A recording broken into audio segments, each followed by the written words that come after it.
Hi friends, ஒரு சூப்பரான முருங்கைக்கீரை பொரியல் தான் நம்ம பார்க்க போகிறோம். ரொம்பவே டேஸ்ட்டாக இருக்கும். கண்டிப்பாக ட்ரை பண்ணி பாருங்கள். இதுக்கு ரொம்ப நேரம்லாம் ஆகாது. க்ளீன் பண்ணுறதுக்கு தான் கொஞ்சம் நேரம் ஆகும். பொரியல் பண்ண ரொம்பவே டக்குன்னு பண்ணிடலாம். 10 நிமிஷத்தில் இது சூப்பராக குக் ஆகிடும்.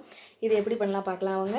முருங்கைக்கீரையை நல்லா க்ளீன் பண்ணிவிட்டு வாஷ் பண்ணி எடுத்து வச்சுக்கோங்க. அதுக்கப்புறம் ஒரு கடாயில் எண்ணெய் விட்டுக்கோங்க. அதில் கடுகு, உளுத்தம்பருப்பு, அதுக்கப்புறம் 2 காஞ்ச வத்தல் கிள்ளிட்டு சேர்த்துக்கோங்க.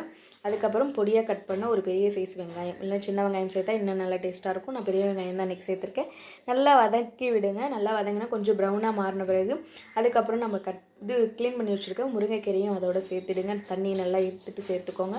சேர்த்துட்டு தேவையான அளவுக்கு உப்பு சேர்த்துக்கோங்க. இதுக்கு ரொம்ப உப்பு போட்டுறாதீங்க. லைட்டாக போட்டுட்டு அதுக்கப்புறம் வேணும்னா தேவைன்னா சேர்த்துக்கோங்க. ஏன்னா உப்பு தாங்காது கீரை அந்தளவுக்கு. அதுக்கப்புறம் நல்லா வதக்கி விட்டுடுங்க. நல்லா வதங்கின பிறகு கீரையில் இருக்க தண்ணியெல்லாம் வெளியில் வந்துட்டு திரும்பி நல்லா வதங்கி வந்துடும். வதங்கி லாஸ்ட்டாக வந்த பிறகு துருவின தேங்காய் சேர்த்துட்டு இறக்கிடுங்க.